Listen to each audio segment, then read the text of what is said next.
주일 아침 맞이해서 예배하러 온 성도들을 주의 이름으로 환영합니다. 이 시간 우리 다 같이 주하게 맞춰 묵도하심으로 주일 예배 하나님 앞에 드리겠습니다.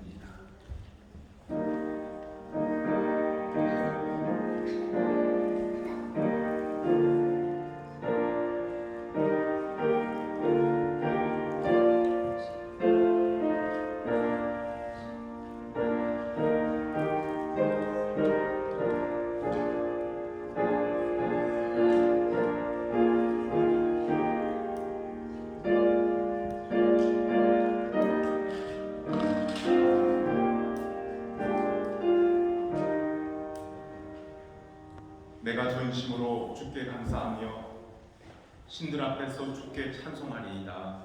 내가 주의 성전을 향하여 예배하며 주의 인자하심과 성실하심으로 말미암아 주의 이름에 감사하오리니 이는 주께서 주의 말씀을 주의 모든 이름보다 높게 하셨습니다. 내가 간구하는 날에 주께서 응답하시고 내 영혼에 힘을 주어 나를 강하게 하셨나이다. 여호와여, 세상의 모든 왕들이 주께 감사할 것은 그들이 주의 입의 말씀을 들음이오며 그들이 여호와의 도를 노래할 것은 여호와의 영광이 크심이니이다. 아멘. 다 함께 자리에서 일어나셔서 하나님을 찬송합시다.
왕 되신 우리 하나님을 이 시간도 찬송합니다.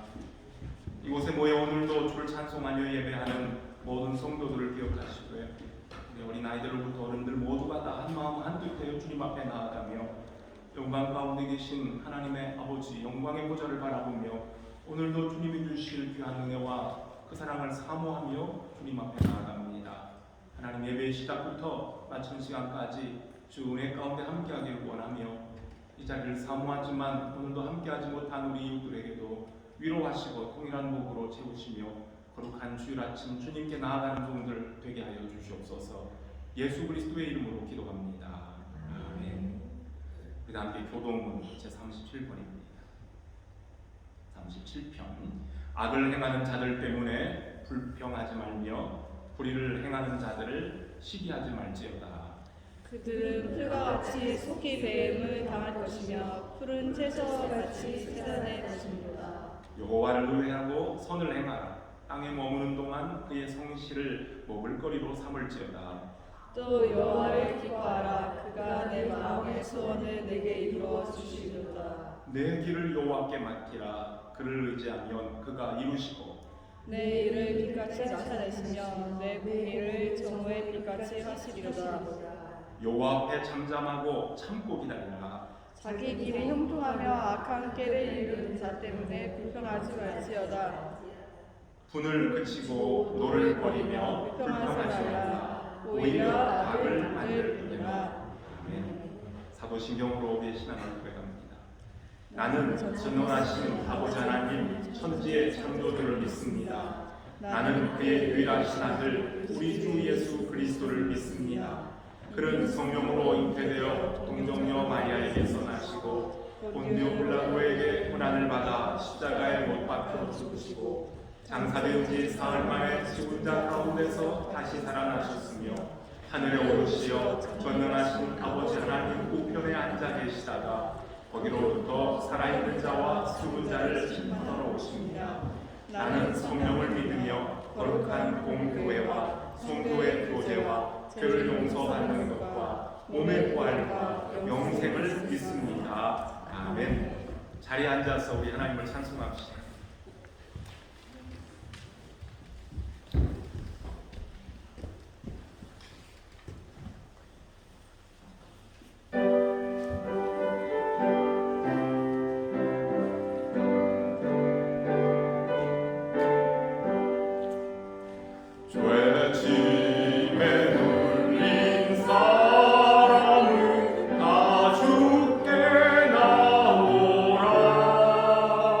주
다 같이 기도하시겠습니다.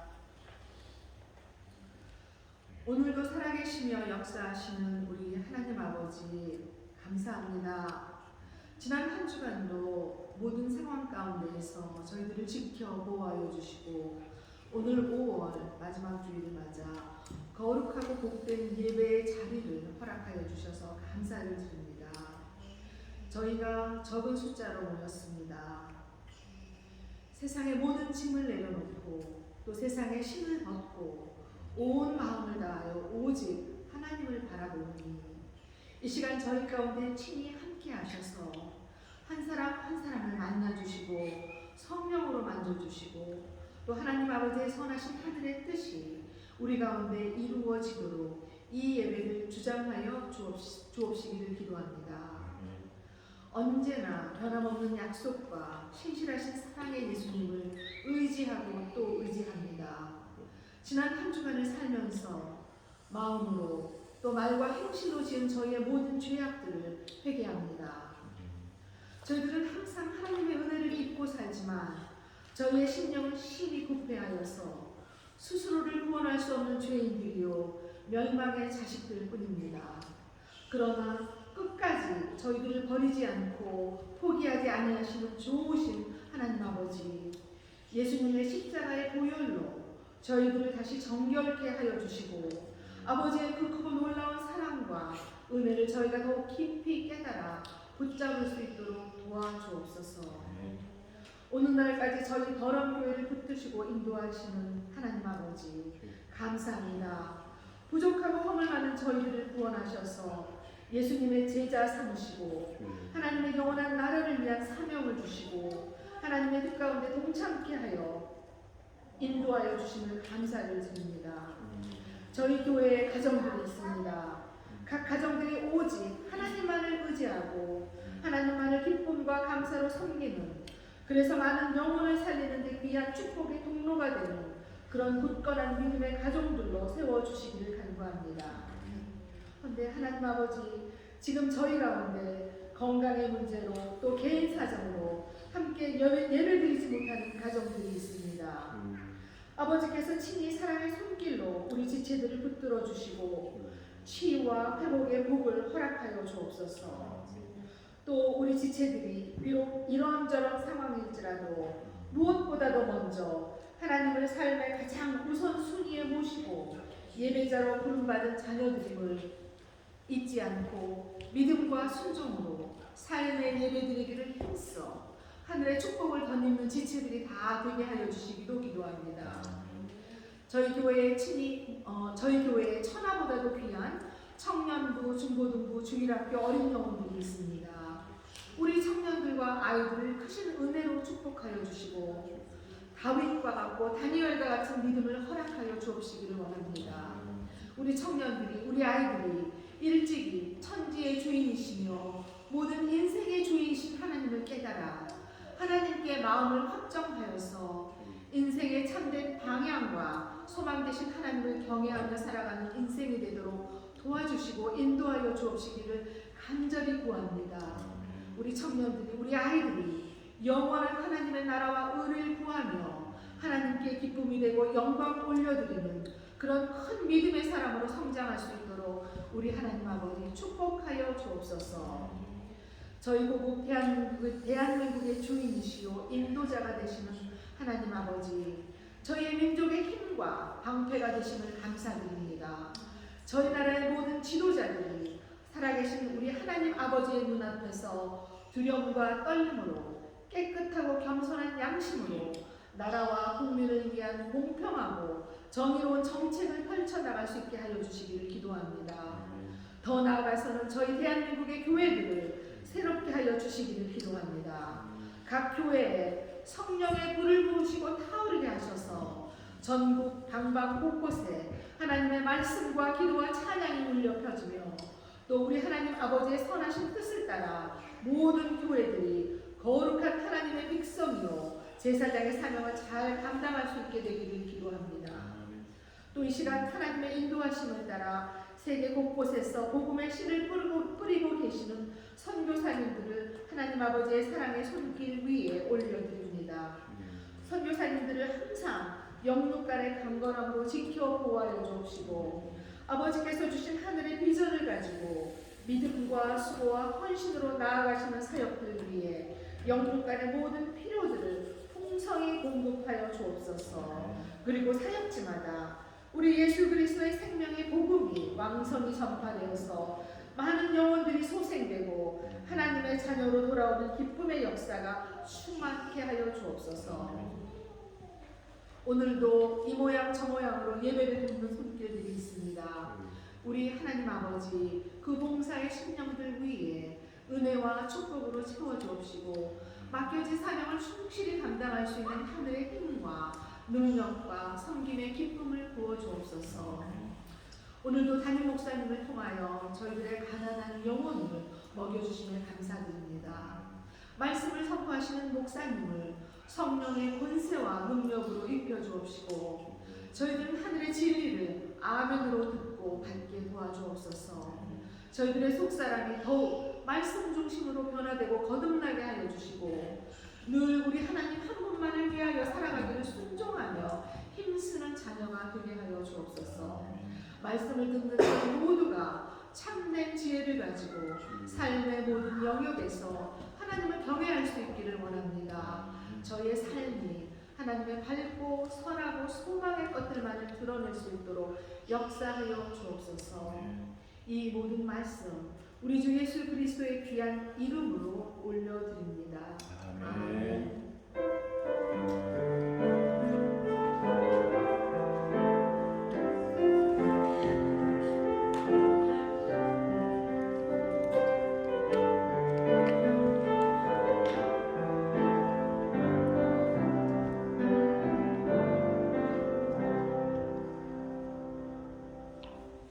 이 시간 하나님 앞에 물질 드리는 시간입니다. 자리에서 일어나셔서 공헌하겠습니다.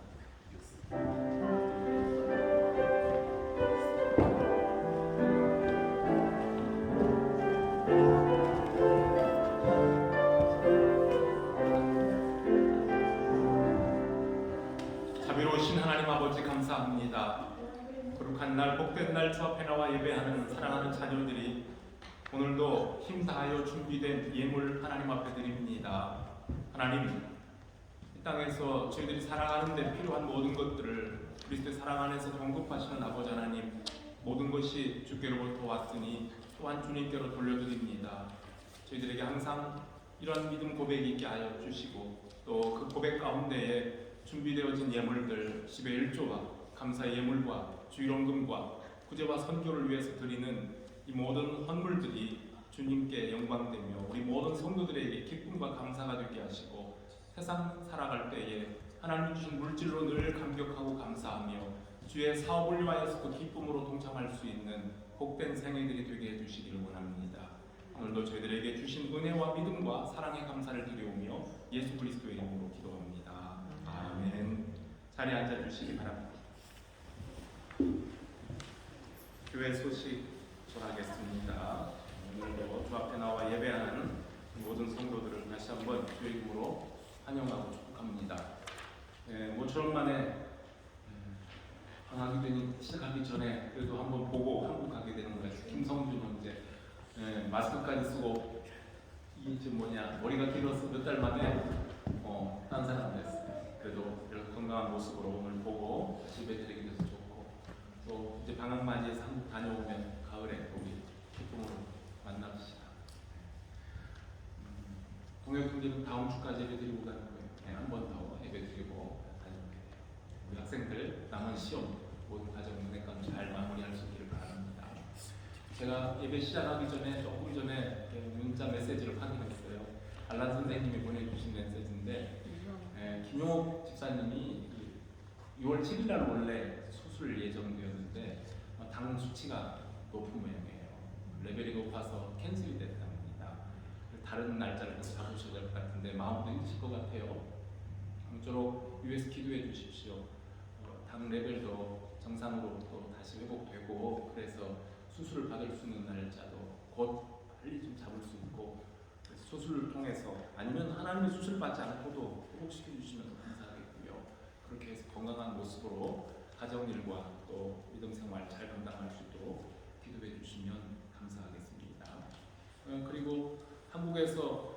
100년씩 맞추고 또 양쪽 눈 백내장 수술 잘 맞춘 남진옥 사모는 이제 오늘 지나면 이제 비행기를 타고 내일 도롱으로 이제 영국으로 오게 됩니다.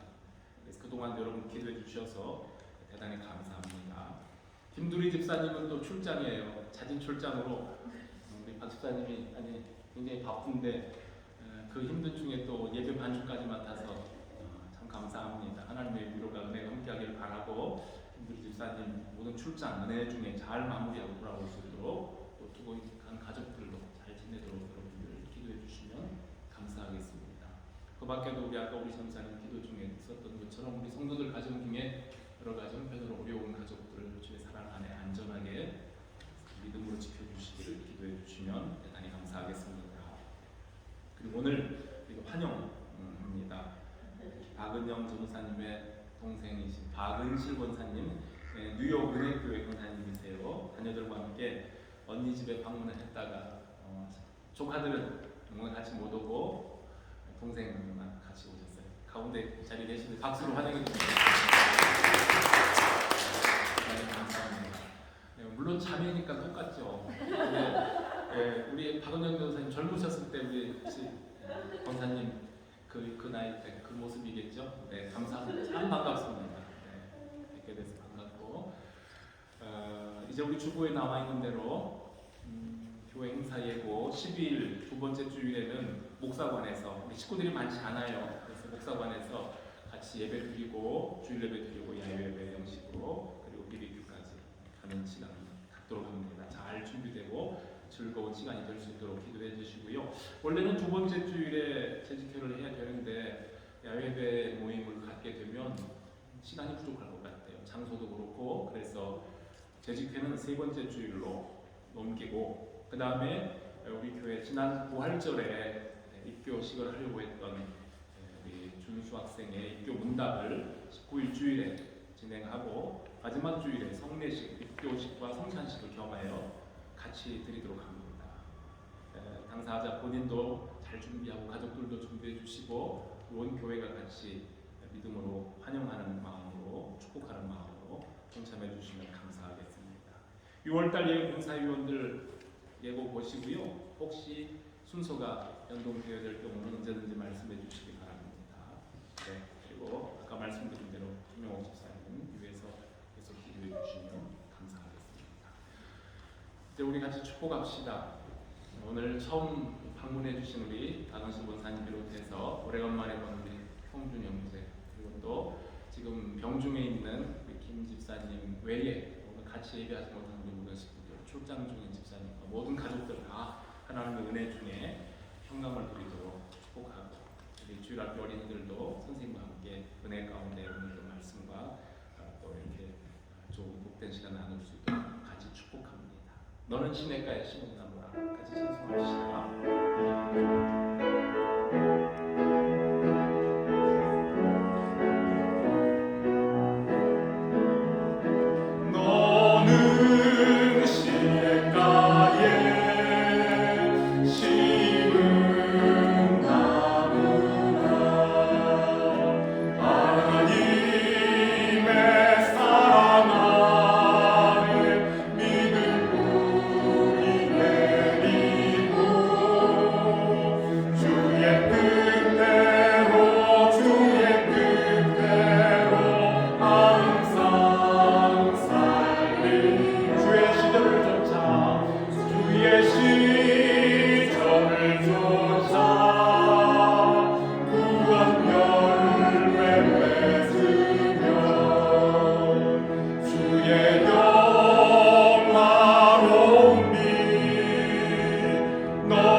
근데 우리 권다희 자매가 기침이 너무 심하대요. 혹시 또 오미크론인가 해서 검사했는데 아니래요. 감사하고 근데 기침이 너무 심해서 오늘 예배 참석은 어렵습니다 하고 또 6월에 어머니가 오시면 같이 여행도 한다고 그랬어요. 그래서 교회에서 6월 말이나 돌아와서 우리 교우들 뵙고 함께 예배한다고 했습니다. 예, 우리 다이자매 건강을 위해서 또 어머니와 함께하는 시간을 위해서도 여러분 기억나는 대로 기도해 주시기 바랍니다. 우리 같이 기도합시다. 하나님 아버지 감사합니다. 주일 아침 주 앞에 나와 예배하는 사랑하는 자녀들, 오늘도 각자 가족들이 개인들이 가진 형편을 따라 주님 앞에 나와 아뢰며 예배하며 또 서로를 축복합니다. 오늘도 멀리 미국에서 가족 방문하기 위하여 찾아오신 우리 박원실 권사님 비롯해서 또 함께 예배하는 우리 모든 성도들을 주님 사랑으로 복 주시고 주님께서 예비하신 것으로 풍성히 채워주실 줄로 믿습니다. 하나님, 가족들과 함께 지내는 시간들이 늘 복되고 감사하게 하시고, 특히 오랜만에 만나는 가족들과 함께 여행도 하고 가족 귀한 대화도 나누고 주 안에 서로 축복할 때에 믿음이 성장하며 가정들이 복되게 하여 주시기를 원합니다. 어머니를 기다리며 또 이렇게 석사 논문 마무리를 준비하고 있는 우리 다이자매, 지금 몸이 불편한 중에 있지만 속히 회복시켜 주시고 또 어머니와 함께 좋은 여행의 시간, 만남의 시간도 갖고 위로와 힘을 얻는 시간 되게 해주시기를 원합니다. 공부하는 우리 학생들 시험을 마무리하고 또 시험을 앞두고 있습니다. 마지막 순간까지 잘 감당케 하시고 또 이제 고국으로 돌아가거나 가정에 돌아가서 가족들과 함께 지내는 시간도 기쁨이 넘치는 시간 되며 언젠가 저희들이 또 기쁨으로 만날 수 있는 그날을 소망하며 피자 축복하는 시간들 되게 해주시기 원합니다. 몸이 불편한 성도들이 있습니다. 특별히 김영옥 집사님 위로하시고 시간도 그 병상을 어루만지시고 그 연약한 부분을 주님께서 치유해 주시길 원합니다. 마음을 강건하게 하시고 또 믿음을 강건하게 할 수 있도록 그 마음을 주장해 주시길 원하며 하나님을 바라보며 아무것도 염려하지 말고 오직 모든 일에 기도와 간구로 너희 구할 것을 감사함으로 하나님께 하려라 하셨으니, 그리하면 모든 평강에 뛰어난 하나님의 지각에 뛰어난 하나님의 평강이 마음과 생각을 지켜주신다는 이 말씀 꼭 붙들고 주님께 나아가며 주님이 주신 평안 가운데에 이제 혈당의 수치도 정상으로 내려오고 또 의사를 다시 만나서 다시 좋은 수술 날짜를 잡을 수 있게 하시고 그리고 건강하게 회복되어서 주님 앞에 나와 주님과 같이 예배하고 섬길 수 있는 귀한 딸 되게 해주시기만을 간절히 바랍니다. 두려움 말게 하시고 염려로 인하여서 너무 힘들어하지 않도록 채워주시기만을 간절히 바랍니다. 또 그 외에도 우리 성도들 가운데 가정에 여러 가지 형편으로 어려운 자녀들이 있고 어려운 식구들이 있습니다. 출타종에 있는 가족들도 있습니다. 주님 모든 일 잘 마무리하고 돌아와 저희들과 함께 기쁨으로 만나게 하여 주시옵소서. 시간 우리 주일학교 어린이들 선생님과 함께 사랑의 말씀을 나눕니다. 그 자리에도 성령의 역사하심이 함께 하여 주시고 오늘도 우리 모든 성도들 가운데 기쁨이 충만하기를 원하오며 예수 그리스도의 이름으로 기도합니다. 아멘. 주일학교 어린이들 선생님까지 동합시다. 하나님 말씀 같이 봅니다. 신약성경 사도행전 제17장입니다. 신약성경 사도행전 제17장 10절로부터 15절에 있는 말씀 저와 함께 한 절씩 교독합시다. 밤에 형제들이 곧 바울과 실라를 배려하러 보내니 그들이 이르러 유대인의 회당에 들어가니라. 베레아에 있는 사람들은 데살로니가에 있는 사람들보다 더 너그러워서 간절한 마음으로 말씀을 받고 이것을 시도하려 하여 날마다 성경을 상고하므로 그 중에 믿는 사람이 많고 또 헬라의 귀부인과 남자가 적지 아니하나 데살로니가에 있는 유대인들은 바울이 하나님의 말씀을 베레아에서도 전하는 줄을 알고 거기도 가서 무리를 움직여 소동하게 하거늘 형제들이 곧 바울을 내보내어 바다까지 가게 하되 실라와 디모데는 아직 거기 머물더라. 바울을 인도하는 사람들이 그를 데리고 아덴까지 이르러 그에 있어 실라와 디모데를 자기에게로 속히 오게 하라는 명령을 받고 떠나니라. 아멘. 오늘 이 말씀을 가지고 함께 은혜를 나누고자 합니다. 한 번 더 기도합시다. 하나님 아버지 감사합니다. 오늘도 저희들이 마음을 열고 또 귀를 열고 우리 생각을 모아서 하나님 말씀 앞에 섭니다. 겸손하게 주의 말씀을 나누게 하시고 또 그 말씀이 주시는 뜻이 무엇인지 주의 명령이 무엇인지 오늘 우리가 살펴야 될 우리 자신이 무엇인지를 하나님이 시간 말씀을 통해서 깨닫게 해주시기를 원합니다. 그래서 말씀을 따라 살아가는 순종하는 사람이 어떠한 복을 받는지 우리의 삶을 통해서 직접 체험해 볼 수 있는 복된 성도들 되기를 간절히 바랍니다. 하나님 앞에 부탁드리오며 예수 그리스도의 이름으로 기도합니다. 아멘.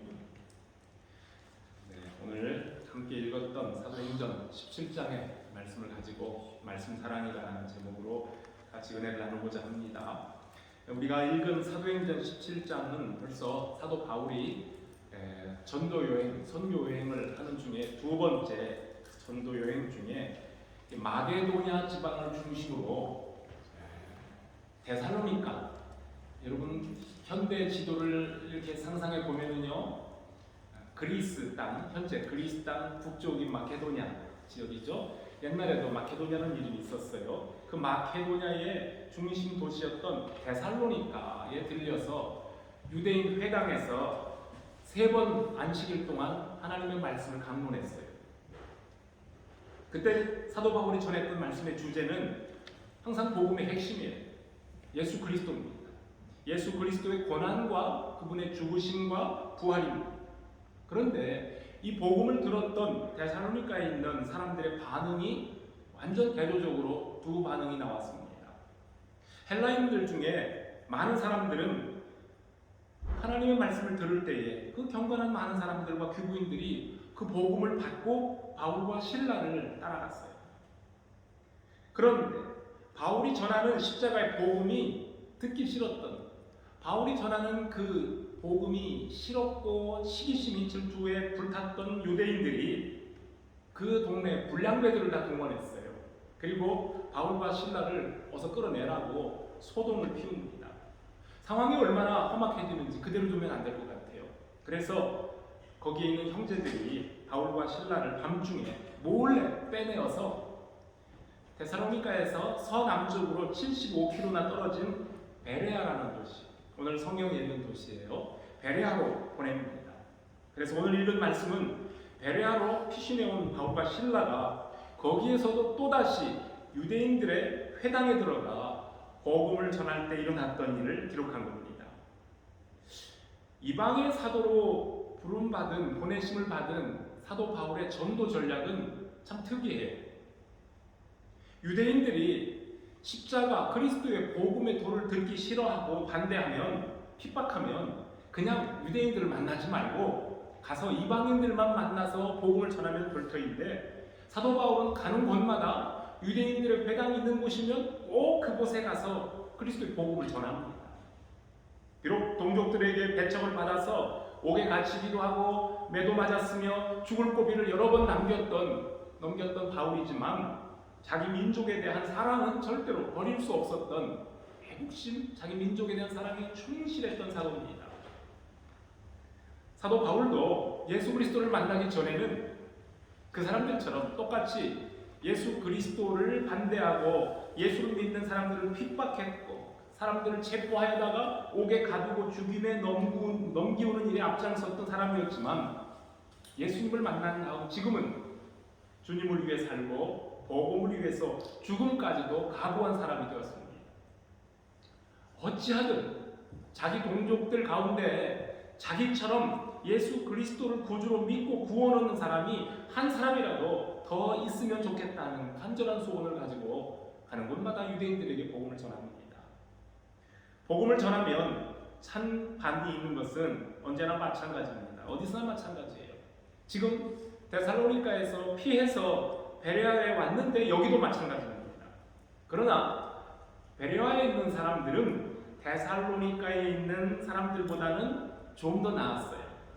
우리가 전에 읽었던, 지금 오늘 읽은 성경은 한글 개정 성경인데, 요 전에 개역 한글 성경에는 뭐라고 표현이 됐었냐면 데살로니가에 있는 사람들보다 더 신사적이다, 그렇게 표현을 했었어요. 예, 이 베레아 사람들이 좀 더 신사적입니다. 어떤 뜻일까요? 고상하다는 뜻이에요. 신사적이다 그 말은 고상하다.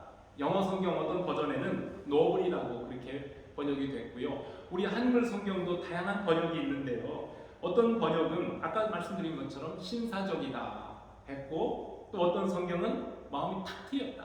트인 마음으로 그랬고, 오늘 우리가 읽은 개역 개정은 뭐라고 했었죠? 너그러워서, 마음이 너그러워서 그랬습니다. 자, 이런 모든 표현들을 종합해 보면 베레아에 있는 사람들은 데살로니가에 있는 사람들보다 훨씬 더 하나님의 말씀 진리 앞에 편견 없이 깨끗한 마음으로, 너그러운 마음으로 말씀을 받아들였다는 뜻으로 보면 좋습니다. 오늘 읽은 바로 다음에 그 구절이 그들의 신사적인 태도, 너그러운 태도가 무엇인지를 잘 설명합니다. 데살로니가에 있는 성도들도 바울이 복음 전할 때에 받는 태도가 상당히 좋았지만, 자세가 좋았지만, 베레아에 있는 사람들은 그들보다도 더 간절한 마음으로 말씀을 받았으며, 과연 그 말씀이 그러한가 하여 날마다 하나님의 말씀을 상고했다. 열심히 살펴보고 연구했다. 그 말입니다. 말씀을 대하는 이러한 반응은 말씀을 전하는 사람이나 말씀을 받는 사람 모두에게 은혜가 되고 즐겁습니다. 이렇게 신사적으로 말씀을 받으면 말씀의 효력이 즉각적으로 나타납니다. 그리고 믿음이 금방 자라나요.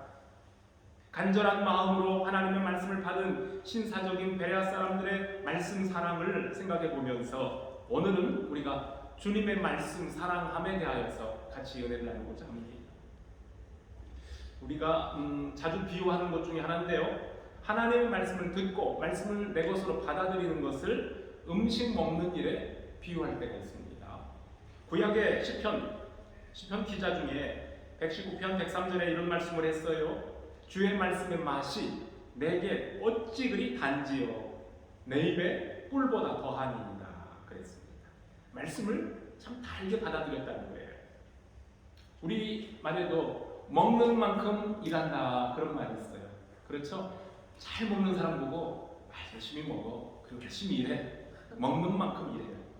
그리고 무엇을 먹느냐, 어떤 음식을 어떻게 먹느냐에 따라 어떤 힘과 건강에도 차이가 있어요. 그 다음에는요, 어린이들이 먹는 것과 어른들이 먹는 것에도 차이가 있어요.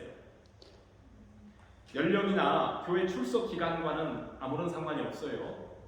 아무리 오래를 교회를 다녔고 나이가 많은 사람이라 할지라도 어린아이의 믿음이 있는가 하면, 이때 어린아이의 믿음은 예수님이 칭찬하셨던 깨끗한 마음, 천국을 바라보는 마음이 아니라 아직 미숙한 믿음, 어린아이 믿음이 있는가 하면 장성한 믿음이 있습니다. 태어날 때 어른으로 탁 출생하는 사람 있습니까? 하나님이 만드신 아담 하와 외에는 모두가 다 엄마 배에서 갓난쟁이로 태어나죠. 누구도 처음에는 어린아이 믿음으로 다 시작합니다. 그러나 신앙의 성숙도에 따라서 점점점 하나님의 말씀을 먹는 스타일이 달라집니다. 가난하기는 엄마의 젖을 먹습니다. 마찬가지로 영적으로 가난한 성도들은 당분간 하나님의 말씀을 먹되 마치 저주로 기르는 것처럼 먹습니다. 주일 예배 때 설교하는 목사가 성도들이 먹기 좋게, 즉 하나님의 말씀을 먹기 좋게 준비해서 주는 말씀만, 이렇게 전하는 말씀만 잘 먹고 그 말씀을 의지하여 순종하며 살기만 해도 그 신앙이 어느 정도는 자랄 수 있어요.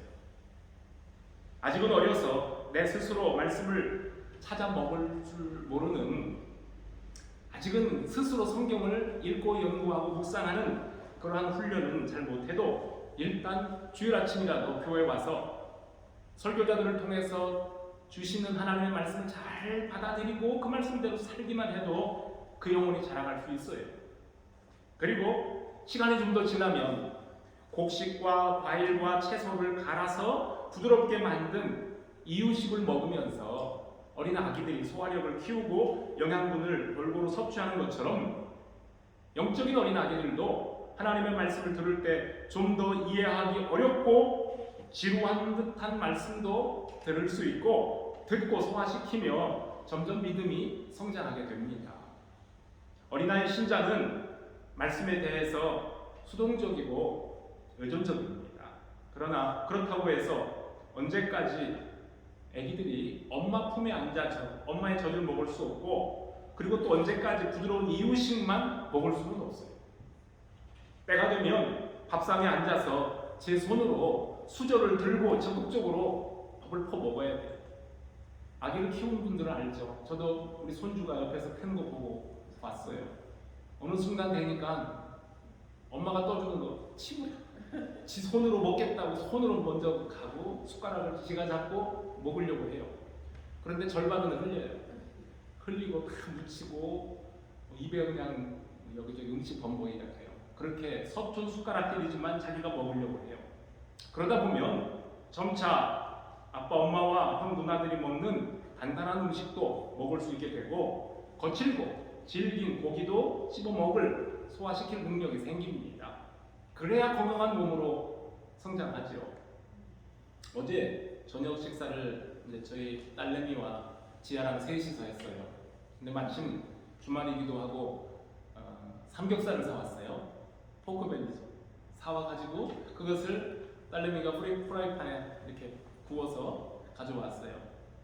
지아한테도 좀 먹이겠다고 진짜 요만하게 잘라서 이렇게 한 젓가락 딱 입에 넣었더니 얘가 일단 인상을 써요.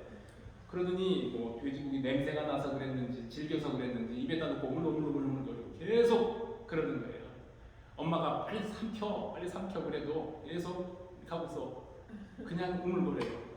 물을 몇 번 먹여가면서 결국은 꿀떡 삼키고 그리고는 그날 어제 저녁에 먹은 그 지아의 주 요리는 메시드 포테이토. 정반대예요, 그렇죠?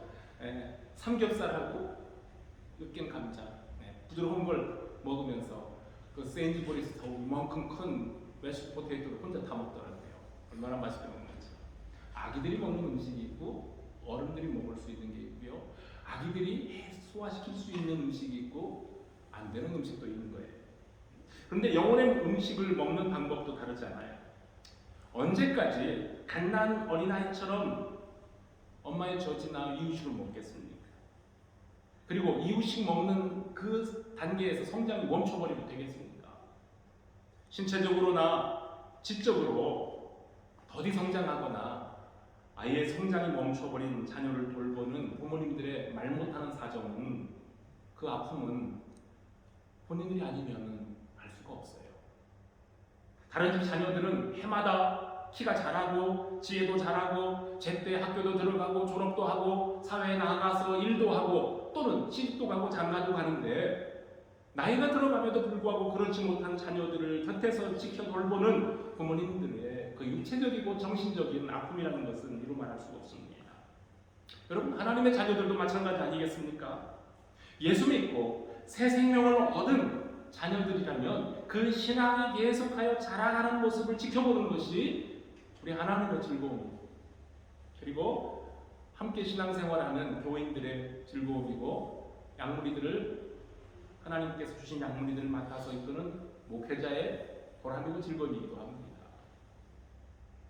유대인들에게 영의 양식을 먹이시던 예수님도 답답함과 아픔을 많이 겪으셨을 겁니다.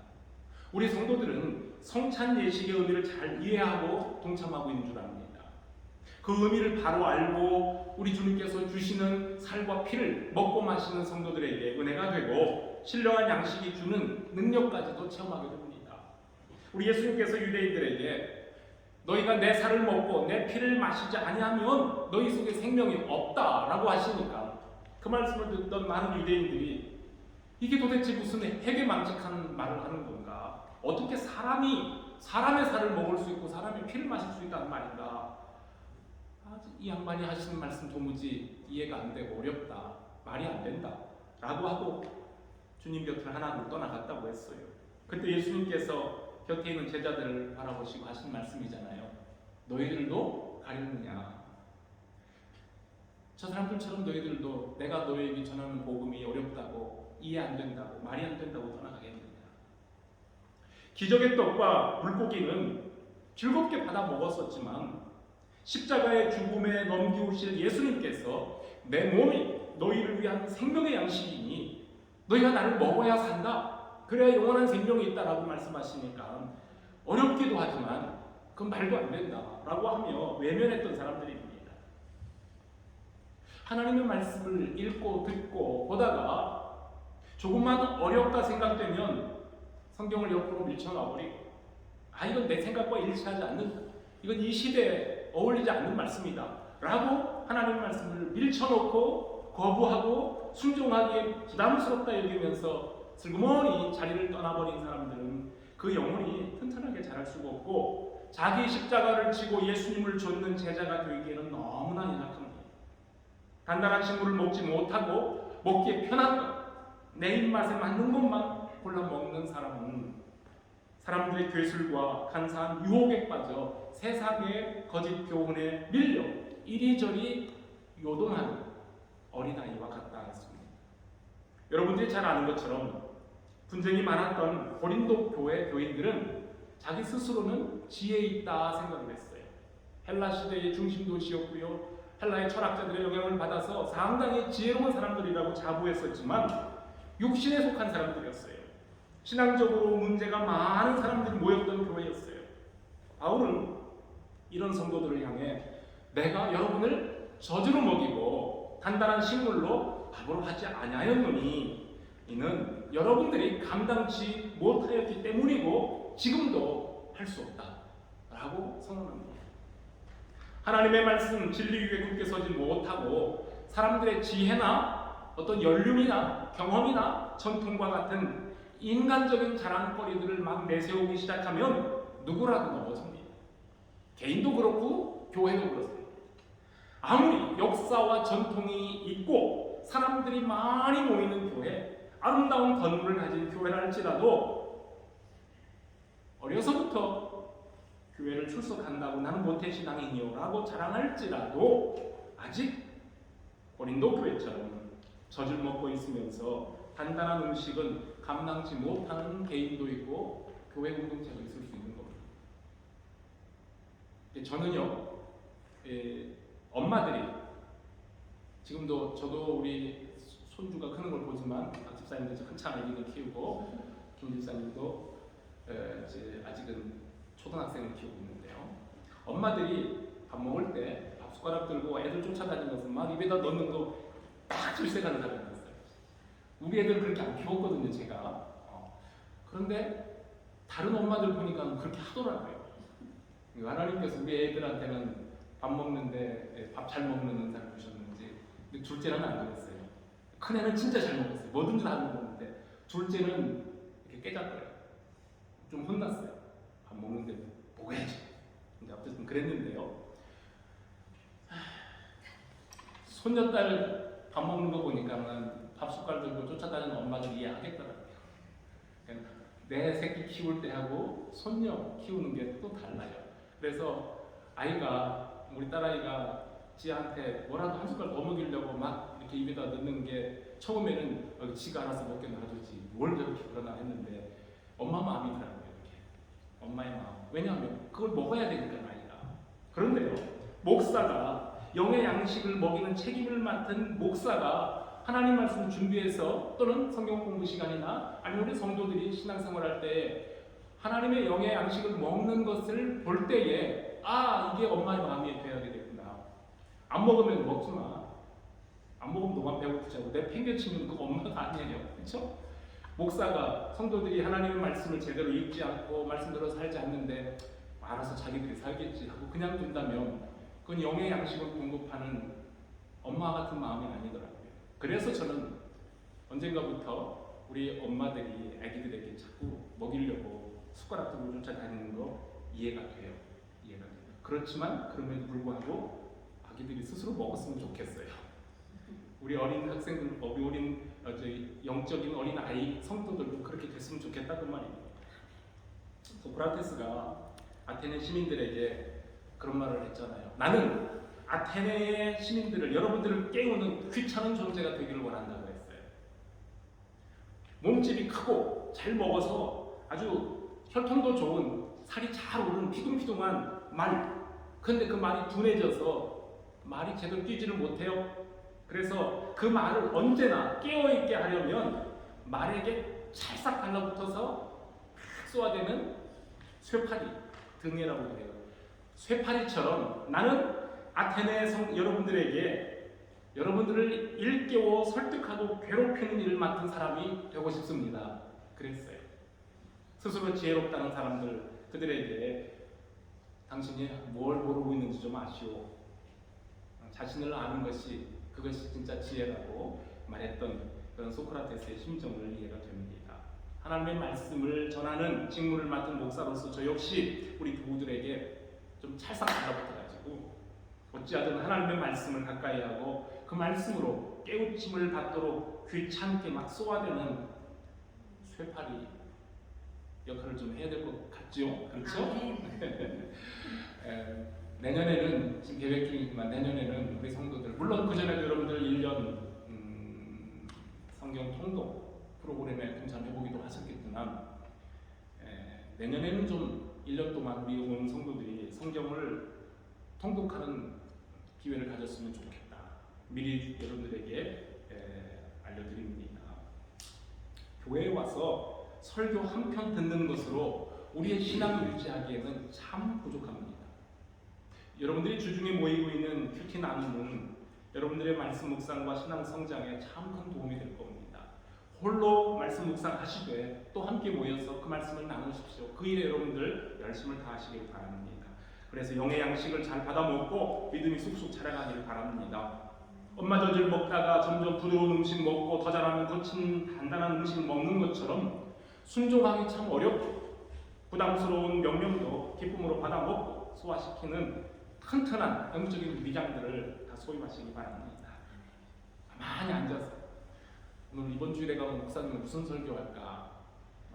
기대하는 것은 기대를 갖고 오는 건 좋은데 또 먹여주는 말씀만 받지 말고 스스로 말씀을 찾아서 먹으면 베레아의 성도들처럼 이것이 과연 그러한가 하여 날마다 성경을 상고하는 성도로 살아가면 여러분들 가운데 풍성한 은혜가 있을 줄로 믿습니다. 건강한 믿음, 건강한 영혼으로 자라가기 위해서 말씀을 부지런히 먹되 조심해야 될 것 몇 가지가 있어요. 오늘 그거 말씀드리고 싶어요. 첫째는 편식이에요. 편식. 어릴 때 입맛과 어른이 돼서 입맛이 다르죠. 저도 어릴 때에는 어른들이 드시는 열무김치, 그것도 이제 막 담근 씁쓸한 푸른 김치 어릴 때 못 먹었어요. 풀 냄새만 나고 쓰기만 한데 어째서 그게 맛있다고 드시는지 이해가 안 됐고 좀 푹 익어서 상큼해져야 먹었는데 저도 나이가 먹으면서 이제는 씁쓸한 열무김치 잘 먹습니다. 우리 어린아이들은 보통 다 그래요. 다 편식을 하지만 그래도 어느 정도 자라가면서 골고루 먹는 그런 훈련이 쌓아집니다. 어른이 되어서도 여전히 입이 까다로워서 이건 먹고 이건 안 먹고 자꾸 가리는 음식이 많은 사람도 있긴 해요. 저희 아버지가 그러셔요. 지금도 그러셔요. 90이 다 되신 어른인데 우리 어머니 고생 참 많이 하신 것 같아요. 새참한 거 좋아하세요. 어머니가 새참하게 반찬 만들어서 드리면 잘 드셔요. 두 번째 혹시 낮에 드신 거 저녁에 한 번 더 내놓으면 젓가락도 안 들었어요. 좀 드세요. 이제 어머니 편찮으시고 그리고 어머니도 안 계실 때 저희가 같이 있으면서 2번 드려본 적이 있어요. 그랬더니 안 드셔요. 좀 드세요. 맛이 없다. 한 번 먹은 거 또 먹기로 그래. 나중에 좀 며칠 있다 먹을 수 있을 것 같아. 옆에 있는 사람 고생 많죠, 그렇죠? 네. 근데 이 편식이라는 것이 함께 음식을 나누는 사람들도 힘들고 음식 준비하는 사람들도 힘이 들어요.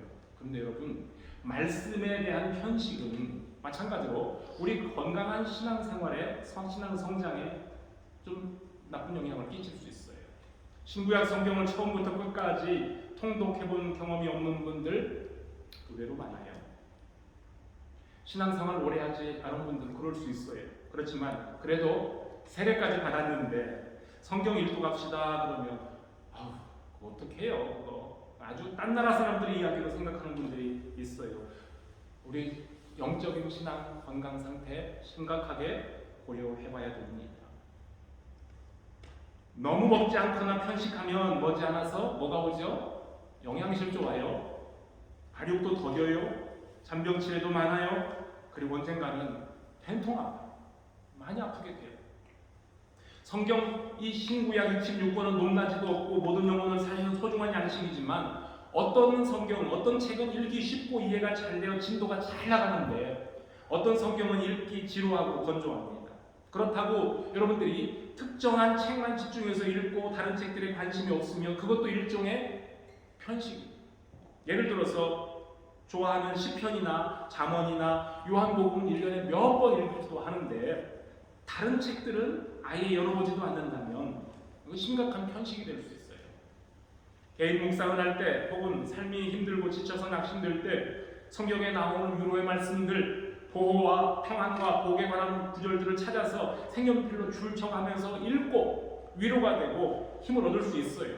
그런데 1년 내내 그런 말씀만 좋아하고 고난과 시련과 십자가의 고통과 희생과 연단에 대한 말씀들은 이건 나한테 좀 버거워, 이건 힘들어 하고 외면한다면 균형 잡힌 식단이 될 수가 없어요. 설교를 들을 때도 마찬가지예요. 솔깃한 말씀, 마음 편하게 해주는 부담 없는 말씀만 좋아하고 죄를 지적하거나 회개와 심판, 헌신과 희생에 관한 말씀에 대해서는 귀를 닫아버린다면 일종의 편식이 됩니다. 입에는 쓰고 거칠지만 건강에 좋은 음식을 고루고루 먹어야 건강한 것처럼 하나님의 말씀도 그렇게 고루 섭취할 수 있기를 바랍니다. 또 하나는 조심할 것은요, 폭식이에요. 여러분, 폭식. 바쁘다고 미루고 귀찮다고 말씀 묵상 기회를 나중으로 미루다 보면 어느새 말씀과 아주 멀어져 버린 나 자신을 발견합니다. 아무리 바빠도 밥은 제때에 먹어야 힘을 얻는 것처럼 건강한 그리스도인들은 바쁜 생활 중에도 규칙적으로 말씀 묵상을 해야 신앙의 힘을 얻습니다.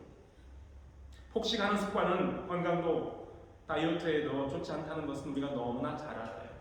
그런데 어쩌다 한꺼번에 몰아치기로 성경을 읽어 한동안 못 읽었던 분량 다 채워서 내가 그동안 몇 달 성경을 못 읽었는데 오늘 100장 읽었으니까 이제 내가 할 거 다 했다. 마음의 위로를 받으려는 식으로 성경을 폭식하는 것 조심해요. 이거 제 고백입니다. 제가 일선에서 목회할 때에는 성도들에게 말씀 전해야 한다는 목사로서의 책임 때문이라도 말씀 묵상과 성경 연구를 게을리할 수 없었는데 일선 목회에서 떠나고 스코틀랜드에서 잠시 석사 공부할 때에 성경을 이게 책상에 앉아있는 시간은 많았는데 이 에세이 쓰고 논문 쓰는데 진도가 잘 안 나가니까 책 읽기와 글쓰기에 마음이 바빠서 시간 부족하니까 하나님 말씀을 대할 시간들이 많이 줄었었어요. 에세이와 논문을 쓰면서 적당한 성경 구절을 인용하려고 성경을 열심히 뒤척거리긴 했지만 정작 내 자신의 영혼을 풍성하게 하고 나를 일깨우는 하나님의 말씀으로 메시지를 듣기 위하여 겸손히 말씀 앞에 서는 일들을 게을리했던 시간들이 있었어요. 여러분, 신학을 전공하는 사람이 말씀을 묵상을 소홀히 한다는 것이 얼마나 모순된 일입니까? 그러나 성경을 단지 학문의 도구나 자신의 이론을 펼치는 데 필요한 인용 자료로만 사용하는 신학생이나 목사나 신학자에게 성경이라는 것은 내 영혼을 살리는 하나님의 말씀이 되지 못할 때가 많습니다. 말씀으로부터 얻는 기쁨도 은혜도 없으니 영혼이 메말라지고 마음이 팍팍해지며 삶이 건조해지는 것을 스스로 느낍니다. 그럴 때는 어떡하죠? 내가 이러면 안 되는데 하면서 자책하면서 그동안 멀리 했던 말씀들을 읽기는 읽는데 마치 밀린 숙제하는 것처럼 막 읽어나가게 해요. 그렇게라도 말씀 보는 것이 아예 성경 아예 안 읽는 것보다는 100번 좋습니다. 하지만 말씀에 대한 깊은 묵상도 없고 깨달음도 없고 은혜도 없이 의무감에서 억지로 장수를 채우는 무작정 많이 읽는 것, 이것은 우리가 조심해야 될 폭식 습관이에요. 1독을 했느냐 아니 10독 100독을 했느냐 이것이 중요한 것이 아니라 말씀을 통해 주님과의 친밀한 만남, 규칙적인 교제와 말씀 순종의 삶을 얼마나 성실하게 살고 있느냐가 건강한 나의 믿음 생활을 위해서 꼭 필요한 겁니다. 사람마다 감당할 수 있는 분량이 달라요. 목회자들처럼 성경의 전문가가 되어야 되기 때문에 하나님의 말씀을 늘 가까이 하고 말씀 연구하고 묵상해야 되는 그런 사람들이 있는가 하면 하루 종일 일터에 나가서 일해야 되고 교실에서 하루 종일 공부해야 하는 사람들이 똑같을 수는 없어요. 목사가 하루에 3시간 성경 읽는다고 우리 성도들도 하루에 3시간씩 성경 읽으라고 그러면 언제 일하고 언제 잠을 자겠어요? 사람마다 달라요. 매일 조금씩이라도 규칙적으로 말씀을 읽고 묵상하는 습관 꼭 가지시길 바랍니다. 매일 한 장 이상 읽을 수 있는 분도 있고 한 단락만 읽고 그 말씀을 깊이 묵상하며 하루를 살아가는 분도 있을 수 있어요. 그날 읽은 말씀에서 깨달은 은혜를 마음에 담아 되새기고 말씀과 함께 하루를 살아간다면 행복한 성도들입니다. 이제 성도들 여러분들을 스스로 시험해 보시길 바랍니다. 하나님의 말씀과 함께 살았던 하루와 하나님 말씀 없이 살았던 내 지혜와 경험과 노력으로만 살았던 하루가 어떻게 다른지 길게도 말고 한 주간만 한번 시험해 보시길 바랍니다. 여러분을 말씀으로 인도할 책임지는 목사로서 확신하기는 하나님의 말씀이 여러분들의 삶의 질을 새롭게 만들고 보다 풍성하게 채우실 것을 저는 자신합니다. 이것이 그러한가 하여 간절한 마음으로 날마다 성경을 상고했던 베레와의 성도들이 누린 은혜가 여러분들에게 풍성하게 임하기를 바랍니다. 시간 같지만 마지막으로 특식도 필요해요. 특식.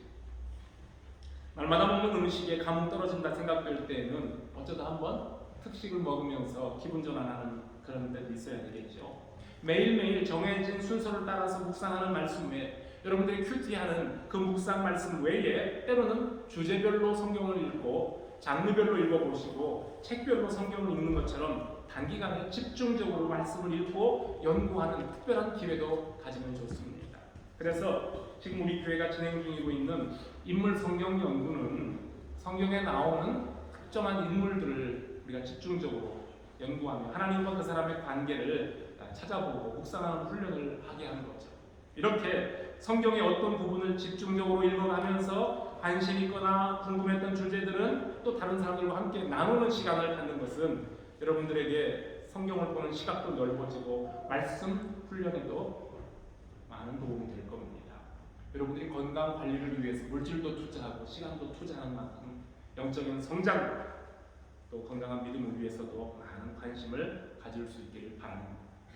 끝으로 잘 먹었으면 여러분 맛있게 먹었으면 어떻게 해야 돼요? 소화가 잘 돼야 되죠. 부지런히 운동도 하고 움직여야 소화 잘 되고 건강을 유지합니다. 성경을 1년에 한 번이 아니라 2, 3번, 10번까지 읽는다 하더라도 유명한 설교자가 있는 교회를 다니고 인터넷 방송을 통해서 매주 유명한 설교자의 설교를 듣는다 해도 그 은혜로운 말씀대로 순종하며 살지 않으면 영적인 비만증에 걸려요. 그리고 소화불량으로 탈이 납니다. 영양 과잉 섭취로 몸이 비둔해지면 움직이기 싫죠. 그러다 보면 운동량이 또 부족하죠. 그러다 보면 성인병 찾아와요. 그리고 듣는 귀만 고급스러워져서 웬만한 설교자들의 말씀은 귀에 안 들어와요. 마치 우리 성도들이 그냥 클릭만 하면 세상에 유명한 설교자들 한글로도 듣고 영어로도 듣고 다 듣잖아요. 이제는요. 그렇게 해서 여러분들이 많은 설교들을 들으면서 은혜를 받지만 자칫 잘못하면 브리티시 갓 탤런트에 나오는 심사위원이 돼버려요. 오늘 말씀은 누가 뭘 전할까 보자. X. 아우 오늘 이 목사님 설교 엉망이네. 오늘 이 목사님 설교 참 은혜롭네. 판단자가 말씀에 대한 순종이 없으면 잘못하면 머지않아 영원히 병든 신자가 되고 맙니다. 여러분 우리 그리스도인들의 능력은 어디서 나옵니까? 하나님의 말씀에서 나와요. 사람이 떡으로만 살 것이 아니요 오직 하나님의 입으로부터 나오는 말씀으로 살리라 그러셨는데요. 우리 하나님의 자녀들은 하나님이 공급하시는 하나님의 말씀으로 절대적으로 하나님의 말씀에 의존하여 사는 사람들입니다. 그러므로 꼭 기억하시길 바랍니다. 우리가 하나님의 말씀을 먹지 않아도 불신자들처럼 자연인들처럼 돈 벌고 하루 세 끼 밥 먹고 건강하게 사는데 아무 문제 없어요. 그런데 말씀이 없으면 하나님의 자녀들은 그 영혼이 병들고 결국은 하나님과 상관없는 사람이 되고 맙니다. 다시 말하면 사는 게 사는 것이 아니라는 뜻이죠. 하나님께로부터 받은 소중한 생명인데 우리 그리스도인들이 사는 것처럼 살아야 되지 않겠습니까? 생명의 말씀이 항상 여러분들과 함께하기를 바랍니다. 주의 말씀은 내 발의 등이요 내 길의 빛입니다 했습니다. 여러분들의 인생길을 말씀으로 인도함 받고 말씀으로 힘을 얻고 기쁠 때나 슬플 때나 일이 잘 될 때나 어려울 때에도 말씀이시며 말씀의 주인이신 우리 주님을 사랑하며 그 말씀과 늘 동행하는 복된 삶을 살아가는 귀한 성들이 되기를 주님의 이름으로 축복합니다. 같이 기도하겠습니다. 자비로우신 하나님 감사합니다. 하나님의 말씀 사랑을 위하여 오늘도 저희들이 배려의 성도들의 주의 말씀을 사랑했던 신사적인 마음, 너그러운 마음, 탁 트인 마음, 하나님의 말씀에 예라고 순종하며 그렇게 살기를 원하는 성도들의 말씀 상고의 삶을 생각해 보았습니다.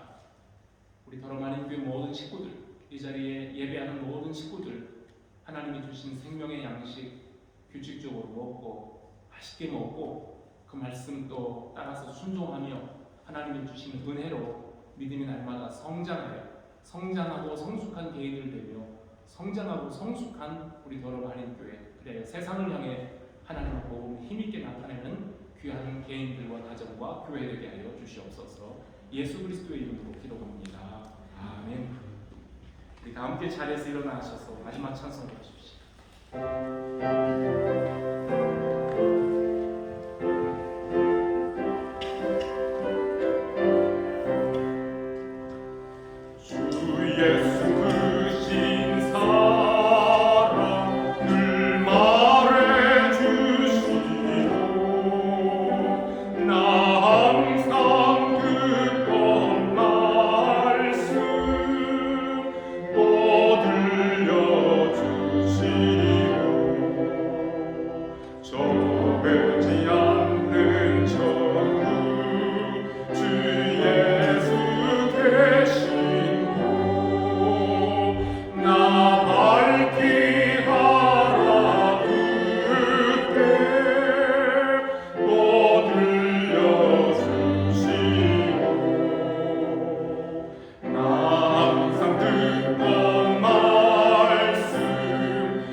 늘 말해주시고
길이요 진리요 생명이신 예수 그리스도의 대화, 하나님 아버지의 크신 사랑과 성령 하나님의 보호하고 인도하심이 이 세상 살아갈 때에 영의 양식인 주의 말씀 먹으며 내 길에 빛과 등이 되신 하나님의 말씀 의지하여 살길 원하는 모든 성도들 위해 영원토록 함께 있을지어다.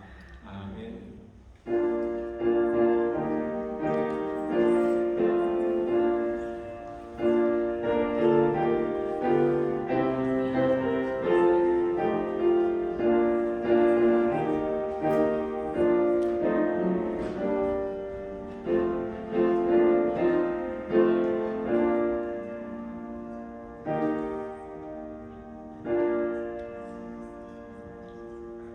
감사합니다. 주일 예배만 줍니다.